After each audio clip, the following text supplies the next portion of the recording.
દાદરાનગર હવેલીની કંપનીઓના સંચાલકો ઔદ્યોગિક નિયમોના ધજાગરા ઉડાડી રહ્યા હોવાનો મામલો સામે આવ્યો છે। દાદરાનગર હવેલીના વિસ્તારમાં આવેલી સનપેક ટીપેક નામની કંપનીએ ઓડિટ સમયે જ 150થી વધુ કામદારોને કંપનીમાંથી કાઢી મૂક્યા છે। આ કામદારોનો વાંક એટલો જ હતો કે જ્યારે ઓડિટ અધિકારીઓ તેમને પૂછે કે કંપનીમાં ક્યારે રજા રહે છે, ત્યારે કામદારોએ શુક્રવારે રજા રહ્યું છે એમ કહેવું, પરંતુ કંપની મહિનાના 30 દિવસ ગધા મજૂરી કરાવતી હોય અને ઓવરટાઈમના પણ પૈસા ન આપતી હોય કામદારોએ કંપની સંચાલકોની વાત માનવાનો નિર્ણયો ભણી દીધો હતો। આથી ઓડિટ અધિકારી પૂછે ત્યારે સાચે સાચું જણાવવાની હિમાયત કરતા ગુસ્સે ભરાયેલા કંપની સંચાલકો અને કોન્ટ્રાક્ટરોએ વિરોધ કરનાર તમામ કામદારોને કંપનીમાંથી બહાર કાઢી મૂક્યા હતા। મળતી માહિતી મુજબ સનપેક ટીપેક કંપનીમાં જાર અને પ્લાસ્ટિકની બોટલ સહિતનો કિચનવેરનો સામાન બનાવવામાં આવે છે અને કંપનીમાં કામ કરતા કામદારોને તમામ નિયમો નેવે મૂકીને મહિનાની એક પણ રજા આપવામાં આવતી નથી, જેને લઈને ગત વર્ષે તમામ કામદારો હડતાળ પર ઉતર્યા હતા। તે સમયે હડતાળને સમેટવા માટે કંપની સંચાલકોએ આવતા વર્ષથી તમામ કામદારોને મહિનાની 4 રજા અને ઓવરટાઈમનો પગાર આપવાની બાંહેધરી આપી હતી। જોકે હડતાળ સમેટાઈ ગયા બાદ કંપની સંચાલકોએ આપેલા વચનથી ફરી ગયા હતા અને કામદારોને વર્ષ દરમિયાન એક પણ રજા અથવા ઓવરટાઈમનો પગાર આપવામાં આવ્યો ન હતો। એવામાં હવે કંપનીનું ઓડિટ ચાલુ હોય કંપની કામદારોએ ઓડિટ દરમિયાન કંપનીમાં દર શુક્રવારે રજા રાખવામાં આવે છે અને ઓવરટાઈમનો ડબલ પગાર આપવામાં આવે છે તેવું ઓડિટ અધિકારીઓને કહેવાનું જણાવતા કામદારોએ કંપની સંચાલકોની વાત માનવાનો ઇનકાર કરી દીધો હતો। હવે આ કામદારો ન્યાય માટે કંપનીના ગેટ પર જમા થયા છે અને કંપની સંચાલકો વિરુદ્ધ કલેક્ટરને ફરિયાદ કરવાની તૈયારી કરી રહ્યા છે। ત્યારે ઉદ્યોગ જગતના તમામ નિયમો નેવે મૂકીને માત્ર કામદારોનું શોષણ કરીને ખિસ્સા ભરતી સનપેક ટીપેક જેવી કંપનીના સંચાલકો સામે કડક પગલાં હાથ ધરવામાં આવે અને કામદારોને ન્યાય આપવામાં આવે તે ખૂબ જરૂરી થઈ પડ્યું છે। मामला ये है सर कि अगले साल हड़ताल हुआ था जी, तो वो बोले थे कि हम लोग को 4 छुट्टी मिलेगा, 26 ड्यूटी का भर के पगार मिलेगा। तो उसके बाद हम लोग को साल भर काम कराया गया, एक भी छुट्टी का पैसा नहीं मिला, भर के हाजिरी का नहीं मिला। और उसके बाद अभी ऑडिट आने वाली है तो बोलता है कि तुम लोग बोल देना फ्राइडे को छुट्टी रहता है, तो हम लोग को नहीं मिला है। हम लोग झूठ बोल रहा है कि तुम लोग बता दो। हम लोग बोलना नहीं चाहता हूँ, हम लोग सच बोलना चाहता हूँ, तो इसीलिए हम लोग को अंदर नहीं ले रहा है। हमको हो गया 5 साल। हमारा समझ से ये सर कि महीने में 4 छुट्टी होना चाहिए।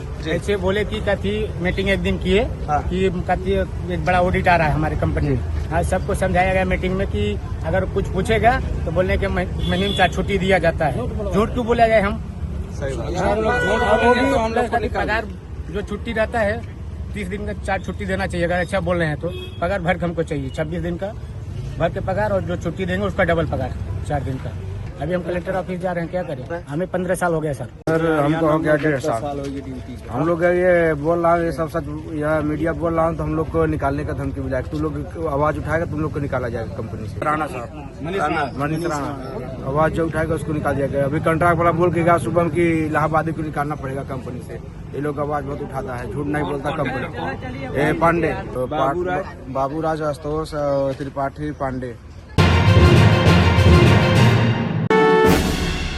વલસાડમાં શાકભાજી માર્કેટના નવીનીકરણને પગલે તરિયાવાડ વિસ્તારમાં વૈકલ્પિક વ્યવસ્થાના બદલે અન્ય જગ્યાએ વ્યવસ્થા કરવાની માંગ।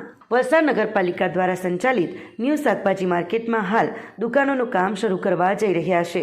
નગરપાલિકા અને કોન્ટ્રાક્ટરે શાક માર્કેટની જગ્યામાં બાંધકામ શરૂ કરતા પહેલાં જગ્યાને કોર્ડન કરી હતી, જેથી પાથરાના સંચાલકોએ વૈકલ્પિક જગ્યા આપવાની રજૂઆત કરી હતી।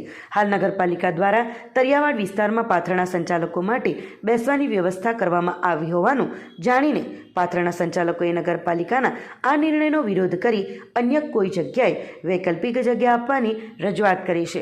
વલસાડ નગરપાલિકા સંચાલિત ન્યૂ શાકભાજી માર્કેટ અને 120 આવાસ જર્જરિત બનતા તેને 2 વર્ષ પહેલાં તોડી પાડવામાં આવ્યા હતા। તાજેતરમાં રાજ્ય નાણામંત્રીના હસ્તે 19 કરોડના ખર્ચે નગરપાલિકા દ્વારા સંચાલિત ન્યૂ શાકભાજી માર્કેટની દુકાનોના કામનું ભૂમિપૂજન કરવામાં આવ્યું હતું, જે બાદ આજે નગરપાલિકાના ઇજનેર અને કોન્ટ્રાક્ટર દ્વારા નગરપાલિકાના નવા બિલ્ડિંગમાં ઉપયોગમાં લેવામાં આવનાર જગ્યાને પતરા લગાવી કોર્ડન કરવામાં આવી હતી, જેને લઈને નગરપાલિકાના ઇજનેર નગમાબેન અને શાકભાજી માર્કેટના વેપારીઓ અને પાથરણા સંચાલકોની બેઠક મળી હતી, જે બાદ નગરપાલિકા દ્વારા વલસાડના તરિયાવાડ વિસ્તારમાં શાકભાજી માર્કેટના પાથરણા સંચાલકો માટે બેસવાની વ્યવસ્થા કરવામાં આવી હોવાથી શાકભાજી માર્કેટના વેપારીઓ મોટી સંખ્યામાં નગરપાલિકા ઉપર મોરચો માંડીને નગરપાલિકાના પાથરણા સંચાલકોએ આવેદનપત્ર પાઠવી વિરોધ નોંધાવ્યો હતો. આજે અમને તકલીફ છે તો આ નગરપાલિકાવાળા કહેતા છે કે તરિયાવાડ જવાનું છે, તો તરિયાવાડમાં તો વરસાદમાં 4 રેલ આવે, 4 રેલ આવે તો 1-2 દિવસમાં સુકાય નહીં, એ અઠવાડિયું લાગી જાય, તો પછી તે અમારે માલ બગડે, બધું બગડે, તેનું કોણ જવાબદારી લે? નગરપાલિકા તો લેવાની નહીં મળે ને, હેર લાવીને હેર ખાય તે પછી ક્યાં જવાના? એવી રીતના અમે એ આશા લઈને અહીંયા આવેલા છે કે હિતેશભાઈને અમે કીધું છે કે એ જગ્યા છોડીને અમને બીજી જગ્યા બતાવો તો અમે સેફ થઈ જાઉં. કેમ કે એ 4 વર્ષના અમને નગરપાલિકાવાળાએ 36 મહિના કીધા, એટલે 4 વર્ષ પૂરા જ થઈ જાય, બરાબર ને? એટલે તે રીતના જ અમે આશા લઈને અહીંયા આવેલા છે ને બધા ગરીબ લોકો છે તે પછી શું કરે એમ ને, માલ બગડે તેની જવાબદારી કોણ લે? અમે આજે નાના મોટા વેપારીઓ શાકભાજી વલસાડ શાકભાજી માર્કેટના નાના મોટા વેપારીઓ થઈને જે રજૂઆત કરવા આવ્યા છે કે અત્યારે 3 થી 4 દિવસથી પેપરમાં જે બધું આવતું છે કે નગરપાલિકા અમને સ્થળાંતર કરીને તળિયાવાડમાં લઈ જવા માંગે છે. તો તળિયાવાડમાં એક એવો વિસ્તાર છે જે વલસાડનો એકદમ નીચાણવાળો વિસ્તાર છે કે જ્યાં વરસાદી પાણી ભરાવવાની શક્યતા અને ડૂબવાની કે જેના લીધે અમારે જાનમાલની હાનિ થાય અને એના કારણે અમારું શું થાય એ તો હવે ભગવાન જ જાણે. નગરપાલિકા અમને દરેક રીતે સપોર્ટ કરે છે, એનો આભાર છે, પણ અમે એવું કહેવા માંગીએ છીએ નગરપાલિકાને કે અમને એક સુરક્ષિત વ્યવસ્થિત જગ્યા આપીને અમારો વેપાર ધંધો ચાલુ થાય એ પ્રકારના કાર્ય કરે એમાં અમે રાજી છીએ. કેમ કે વરસાદ આવે ત્યારે એ વિસ્તારની અંદર પાણી ભરાવાથી કાદવ કીચડ થવાથી રોગચાળો ફેલાય, એની જવાબદારી પછી કોની? અમારા ગ્રાહકો ત્યાં સુધી આવશે નહીં, ત્યાં સુધી નહીં આવી અને અમારો જે વેપાર રોજગાર બગડે એની જવાબદારી કોની? આ જ પ્રશ્ન લઈને અમે આજે નગરપાલિકા પર આવ્યા છે અને નગરપાલિકાએ અમારી અરજી સ્વીકારી છે, એના બદલ અમે નગરપાલિકાનો આભાર માનીએ છીએ. નગરપાલિકાએ તો જે અત્યારે આપણા નાણામંત્રી સાહેબ આવીને ગયા, અમને તો એકદમ ખુશીની લાગણી અનુભવી કરી અમે, પણ અત્યારે નગરપાલિકાએ જે 36 મહિનાની અમને મુદત આપી છે, અમે માનીએ એ તો વ્યવહારિક છે કે ભાઈ 36 મહિના કરતાં આપણે 48 મહિના બી ગણીએ ને 60 મહિના બી ગણીએ, પણ એક સુરક્ષિત એવી જગ્યા કોઈ આપી દે ને તો અમે તે રીતે ધંધો વ્યવસ્થા કરી લેશું. વલસાડની હોટલમાં પરિવાર જમતો હતો અને ડીશમાંથી વંદો નીકળ્યો. ફૂડ એન્ડ ડ્રગ્સ વિભાગે તપાસ હાથ ધરી. વલસાડ જિલ્લાના પાનેરા હાઈવે ઉપર આવેલી 365 નામની હોટલમાં એક પરિવાર જમવા ગયો હતો. પરિવારના સભ્યોએ તેમને ભાવતું વેજીટેરિયન ફૂડનો ઓર્ડર કર્યો હતો. હોટલના વેટર દ્વારા પરિવારના ઓર્ડર મુજબનું ફૂડ પીરસવામાં આવ્યું હતું. પરિવારના સભ્યો ફૂડની મજા માણી રહ્યા હતા, જે દરમિયાન દાળ ખીચડીમાંથી વંદો નીકળ્યો હતો. પરિવારના સભ્યોએ તાત્કાલિક વેટરને ફરિયાદ કરી હતી.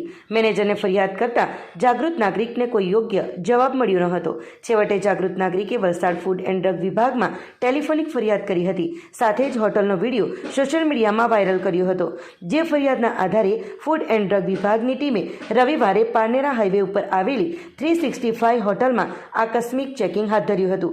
ફૂડ એન્ડ ડ્રગ વિભાગની ટીમ દ્વારા 365 હોટલના કિચનમાંથી મસાલા અને ગોડાઉનમાંથી મૂકેલા મરી મસાલા અને કઠોળના નમૂનાઓ લેવામાં આવ્યા હતા. ફૂડ એન્ડ ડ્રગ વિભાગની ટીમે સેમ્પલ લઈને તમામ નમૂનાઓ પરીક્ષણ માટે લેબોરેટરીમાં મોકલી આપવામાં આવ્યા હશે. રિપોર્ટ આવ્યા બાદ હોટલ સંચાલકો સામે જરૂરી કાર્યવાહી કરવામાં આવશે તેમ ફૂડ એન્ડ ડ્રગ વિભાગના અધિકારીએ જણાવ્યું હતું. બરાબર, મેં 365માં હમણાં ખાધું, આમાંથી કોકરોચ નીકળ્યો દાલ ખીચડીમાંથી. તમે જોયો કે નહીં જોયો? હે, તમને બતાવ્યો ને? તમે જોયો કે નહીં જોયો? હે, જોયો ને? ખીચડીમાંથી જ નીકળ્યો ને. હવે એ ખાઈને આજે મને કંઈ થયું તો એના માટે જવાબદાર કોણ? તમે. તો લાવો બિલ આપો મને.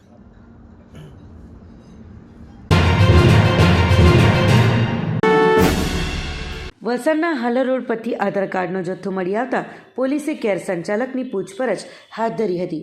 વલસાડના હાલર રોડ પરથી આધાર કાર્ડનો જથ્થો મળવા અંગે સોશિયલ મીડિયામાં વિડીયો વાયરલ થતાં વલસાડ સિટી પોલીસની ટીમે આધાર કાર્ડ કબજે કરી તપાસ કરતાં મોબાઈલ કસ્ટમર કેરની ઓફિસના કર્મચારીએ નાખ્યા હોવાનું બહાર આવ્યું હતું. કેરના બાજુમાં આવેલ એક દુકાનના સીસીટીવી કેમેરામાં આધાર કાર્ડ ફેંકતા કેરનો કર્મચારી નજરે આવતા કેરના સંચાલકની પૂછપરછ હાથ ધરી છે. વલસાડ શહેરના હાલર રોડ પરથી સોમવારના રોજ સવારે આધાર કાર્ડનો જથ્થો મળી આવ્યો હોવાનો વિડીયો વાયરલ થયો હતો. વિડીયો વાયરલ થતાં વલસાડ સિટી પોલીસની ટીમે આધાર કાર્ડનો જથ્થો જપ્ત કરી વલસાડ પોલીસની ટીમે આજુબાજુમાં પૂછપરછ અને સીસીટીવી કેમેરા તપાસ કર્યા હતા. જોકે આ આધાર કાર્ડનો જથ્થો નજીકમાં આવેલ કેરના દુકાનના કર્મચારી દ્વારા ફેંકી ગયો હોવાનું બહાર આવ્યું હતું. કેરના બાજુમાં આવેલ એક દુકાનના સીસીટીવી કેમેરામાં આધાર કાર્ડ ફેંકતો કેરનો કર્મચારી નજરે આવતા વલસાડ સિટી પોલીસની ટીમે કેરના સંચાલકની પૂછપરછ હાથ ધરી હતી. ગ્રામસભા ડેવલપમેન્ટ પ્લાન GPDP 2025-26 માટે લોકોની યોજના અભિયાન અંતર્ગત દમણવાડા ગ્રામ પંચાયતના સરપંચ મુકેશભાઈ ગોસાવીના અધ્યક્ષ સ્થાને ગ્રામસભા યોજાઈ. દમણવાડા પંચાયત વિસ્તારના લોકોની મૂળભૂત સમસ્યાઓનો અંત પંચાયત દ્વારા પહેલાથી જ કરી દીધો હોવાથી આજે યોજાયેલી ગ્રામસભામાં કોઈ મોટી સમસ્યા જોવા મળી ન હતી. માત્ર એક બે નાની નાની સમસ્યાઓથી પંચાયતના સરપંચને મૌખિક રજૂઆતો કરવામાં આવી હતી, જેને સરપંચ મુકેશભાઈ ગોસાવી દ્વારા ટૂંક સમયમાં જે તે સમસ્યાનું નિવારણ કરી દેવાની બાંહેધરી આપી હતી. ગ્રામસભા ડેવલપમેન્ટ પ્લાન GPDP 2025-26 માટે અંદાજિત 1,74,00,000 સર્વસંમતિથી મંજૂર કરવામાં આવ્યા હતા.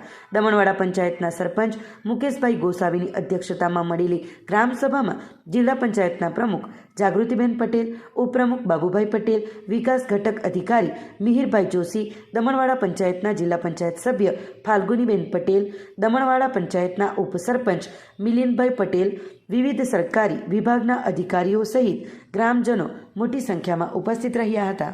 આજે દમણવાડા ગ્રુપ ગ્રામ પંચાયતની ડેવલપમેન્ટ પ્લાન GPDP અંતર્ગત 2025-26ના પ્લાન મંજૂર કરવા માટે એક સભા મળી હતી, જેમાં 1,73,00,000 કામોને સભાએ મંજૂરી આપી છે. અને અમને કહેતા આનંદ થાય છે અને ગર્વ છે, આપણા યશસ્વી પ્રધાનમંત્રી શ્રી નરેન્દ્રભાઈ મોદીના આશીર્વાદથી, આપણા સંઘ પ્રદેશના પ્રશાસક શ્રી પ્રફુલ્લભાઈ પટેલના કઠોર પરિશ્રમથી જે રીતે દાદરા નગર હવેલી અને દમણ દીવે કાયાપલટ આરંભી છે, તેમાં દમણવાડાનો પણ વિકાસ થઈ રહ્યો છે. આજે દમણવાડા ગ્રામ પંચાયતના અંદર દરેક ક્ષેત્રે વિકાસ છે અને આજે આ ગ્રામસભામાં પણ કોઈ મોટી સમસ્યા આવી નથી અને લોકોએ પોતાનો સંતોષ વ્યક્ત કર્યો, એ બદલ અમને ખુશી છે. નરોલીનો વ્યક્તિ દમણગંગા નદી પાસે મોપેડ મૂકી ચંપલ ઉતારીને કૂદી પડ્યો. નજીકમાં હાજર હોમગાર્ડ બચાવવા દોડ્યો પણ હાથે ન આવ્યો. બહાર કાઢતા મૃત ઘોષિત. સેલવાસ નરોલી રોડ પર દમણગંગા નદીના પુલ પરથી યુવાને નદીમાં ઝંપલાવતા ડૂબી જતા મોત થયું છે. નરોલીના હવેલી ફળિયામાં રહેતા 55 વર્ષીય નરેન્દ્રસિંહ પ્રતાપસિંહ રાઠોડ રવિવારે બપોરે ઘરેથી કોઈને કંઈ પણ કહ્યા વિના એમનું મોપેડ લઈ નીકળી ગયા હતા. દમણગંગા નદીના પુલ નજીક મોપેડ પાર્ક કરી દોડતા દોડતા આવી ચપ્પલ ઉતારી દિવાલ પર ચડી નદીમાં ઝંપલાવી દીધું હતું. આમને દોડતા જોતા ત્યાં ફરજ પરના હોમગાર્ડે બૂમ પાડી તેમને બચાવવા માટેનો પ્રયાસ કર્યો હતો અને પીછો કરવાનો પ્રયાસ કર્યો હતો, પણ હાથમાં આવ્યા ન હતા. હોમગાર્ડે 112 નંબર પર ફોન કરી જાણ કરતાં પોલીસ અને ફાયરની ટીમ ઘટના સ્થળે પહોંચી હતી. અડધા કલાકની જહેમત બાદ નરેન્દ્રભાઈને શોધી કાઢ્યા હતા. નદીના કિનારે લાવી PCR આપવાનો પણ પ્રયાસ કરવામાં આવ્યો હતો, પણ તેઓને બચાવી શકાયા ન હતા. નરેન્દ્રભાઈએ કયા કારણોસર આ પગલું ભર્યું એ જાણી શકાયું નથી. આ ઘટના અંગેની ફરિયાદ નોંધી વધુ તપાસ સેલવાસ પોલીસ કરી રહી છે. સેલવાસ નરોલી રોડનો આ દમણગંગા પુલ સુસાઇડ પોઈન્ટ તરીકે કુખ્યાત થઈ રહ્યો છે. આ અગાઉ પણ અનેક વખત આ પુલ પરથી અનેક લોકોએ મોતની છલાંગ લગાવી હોવાના બનાવો પણ બની ચૂક્યા છે. ત્યારે ફરી વધુ એક બનાવ બનતા સમગ્ર પ્રદેશમાં ચકચાર મચી છે. દમણગંગા નદીના પુલ પરથી આત્મહત્યાના વારંવાર કિસ્સાઓ બનતા વિવિધ સંસ્થાઓ દ્વારા પ્રશાસનને પુલની બંને બાજુએ જાળી લગાવવા માટે વારંવાર રજૂઆતો કરી છે, પરંતુ પ્રશાસન દ્વારા કોઈ જ કાર્યવાહી ન કરાઈ હોવાની લોકચર્ચાઓ ઉઠી રહ્યું છે. हाँ तेज से 12:35 पे उधर से आया नरोली उधर आके गाड़ी खड़ा किया और कूदी डायरेक्ट कूदी मेरा होटल के पास खड़ा था तो नीचे गिर गया, दौड़ के मैं गया उधर से इतने में बाद में मैं दरस निकाला और कपड़ा निकाल के कूदने वाला था, लेकिन मेरे को डर लगा सर ऊपर से। ઉમરગામ પંથકના માછીમારોનું બંદર પર વિરોધ પ્રદર્શન. ઉમરગામ પંથકના માછીમારોએ દરિયાઈ વિસ્તારમાં અન્ય માછીમાર સમુદાય દ્વારા દાદાગીરી અને રોજગારી છીનવવાના આરોપો સાથે ઉગ્ર વિરોધ પ્રદર્શન કર્યું હતું. તેઓએ પોતાની બોટ બંદર પર લાંગરી બંધ કરી શક્તિ પ્રદર્શન કર્યું. ઉમરગામના કિનારાના ક્રાઇટ એરિયામાં સૌરાષ્ટ્રથી આવતા માછીમારો ફિશિંગ ક્ષેત્રમાં ઘૂસી જઈને માછીમારી કરતા હોવાના આક્ષેપો થયા છે. એ કારણે સ્થાનિક માછીમારોની રોજગારી પર જોખમ ઊભું થયું છે. આ મામલે ભરૂચથી ઉમરગામ સુધીના દક્ષિણ ગુજરાત પટ્ટાના તમામ માછીમારો આ પ્રદર્શનમાં જોડાયા હતા અને એક દિવસ માટે માછીમારી સ્થગિત રાખી પોતાની માંગો રજૂ કરી હતી. ઉમરગામ પંથકના કાલઈ, ફણસા, કલગામ, મરોલી, તળગામ, નારગોલ, ખતલવાડ અને પડગામ સહિતના માછીમારોની મોટી સંખ્યામાં વિરોધ પ્રદર્શનમાં તેઓએ સામેલ થઈને માંગણી કરી હતી કે સૌરાષ્ટ્ર અને દક્ષિણ ગુજરાતના દરિયામાં ફિશિંગ એરિયા વાટાકોની કડક અમલવારી થાય અને રોજગારીની સુરક્ષા માટે સરકાર નીતિગત પગલાં ભરે. માછીમારોના જણાવ્યા મુજબ અગાઉ સરકાર દ્વારા 50% ફિશિંગ એરિયા વહેંચાણ કરવામાં આવ્યું હતું, પરંતુ સૌરાષ્ટ્રના માછીમારો તેનું ઉલ્લંઘન કરી રહ્યા છે. આ કારણે ઉમરગામ પંથકના માછીમારો રોજગારી ગુમાવવાનો ભય વ્યક્ત કરી રહ્યા છે. આ વિરોધથી સરકારને આ સંબંધી પગલાં લેવા માટે દબાણ વધ્યું છે અને તાત્કાલિક આ સમસ્યાનું નિરાકરણ લાવવાની માછીમારોએ અપેક્ષા વ્યક્ત કરી છે. અને આજે અમે અમારા ગામના સૌ ભાઈ બહેનો બધા ભેગા થયા છે. આજે 15-20 દિવસથી અમારી બોટો બધી બંધ છે. અમારે ખલાસી ભાઈઓનું, અમારા બધા ખલાસી ભાઈઓ આદિવાસી ભાઈઓ છે, એ લોકોનું અમારે ભરણ પોષણ કરવાનું હોય છે. આજે 15-20 દિવસથી અમારી બોટો બંધ છે. જાફરાબાદના કે સૌરાષ્ટ્રની બધી બોટો અમારા દરિયામાં આવીને અમારી માછી છીનવી જાય છે ને અમારી બોટોને મચ્છી મળતી નથી. એટલા માટે અમારી અડધી બોટો તો બંધ થઈ ગઈ છે. અમે ખાલી એ લોકોની પાસે 40% માંગીએ છીએ અને 60% એ લોકોને આપીએ છીએ, છતાં પણ એ લોકો અમને કોઈ અમારી દરકાર કરતા નથી ને અમને બહુ મચ્છીમારીમાં અમને બહુ ખોટ લાગે છે. આજે તેના વિરોધ માટે જ અમે ભેગા થયા છે. तो हमारे कोई सरकार हमारे कोई निराकरण आपे एवी हमें अपेक्षा रखिए છીએ. हम लोग सालों से फिशिंग का धंधा करते हुए हैं. जो हमारा विस्तार जो है नज़दीक का एरिया, वहाँ पे हम लोग फिशिंग करने के लिए जाते हैं. हर साल से वैसे ही रहता है. मगर अभी क्या है, जाफराबाद वाला यहाँ पे आके हमारे ग्राउंड पे हमारा फिशिंग एरिया में आके वो लोग ने पॉल डाल के, ये खुटा फिशिंग बोलते हैं, वो कवर किया हुआ है. जो हम लोग उसमें फिशिंग जाल डालते हैं तो हमारी जाल इसमें फंस जाती है, या और हमारा गाँव लोगों ने कैप्चर किया हुआ है, जिससे हिसाब से हम जाल भी नहीं डाल सकते हैं. हमारा फिशरमैन बोट लेके वापस आ जाते हैं. અમારો આજનો મુદ્દો એ છે કે જે જાફરાબાદના મચ્છીમારો ભાઈઓ છે એના તરફથી જે ફિશિંગમાં અમને તકલીફ ઊભી થઈ છે એ બાબતે આજે સદંતર તમે જોઈ રહ્યા છો કે બધું બંધ પાડ્યું છે. અહીંયા આ લોકોનું એવું કહેવું છે કે આ ફિશિંગ જે અમારી ફિશિંગ કરંટ ચાલતી ફિશિંગ છે ને આ લોકોની ફિક્સ ખોટા ફિશિંગ હોય. આ ફિશિંગ કરવાથી નુકસાન એવું છે અમને કે અમારી બોટની જે જાળો હોય એમના ખોટા ફિશિંગમાં ભેરવાય જાય અને અમને આર્થિક નુકસાન ઘણું મોટું થાય છે. નુકસાનના કારણે અમારી આજીવિકા છીનવાય છે, અમારી રોજી પરવડી જતી છે. ને એ લોકો જાફરાબાદથી સીધા આપણે દક્ષિણ ગુજરાત સાઈડમાં ફિશિંગ કરવા માટે આવે એટલે આપણા માટે ધંધા કરવાનો કોઈ વિષય કે પ્રશ્ન આપણો જે છે એ વિસ્તાર એ મરી પડવાનો છે અમારો. ને એ લોકોની ફિશિંગ એવી મોટા પ્રમાણમાં છે કે આપણા કરતાં 10 ગણી મોટી ફિશિંગમાં આપણું મચ્છીમારો નિકંદન નીકળી ગયું છે. ને આજે ધીરે ધીરે મચ્છીનો પેદાશ પણ ઘટતો જાય છે. અને આજે ને કાલે આ ધંધો મરી પરવાડે છે. એ ધંધોને મરી પરવાડતા બચાવવા માટે અમે લોકો આજે આ આંદોલન કરી રહ્યા છીએ.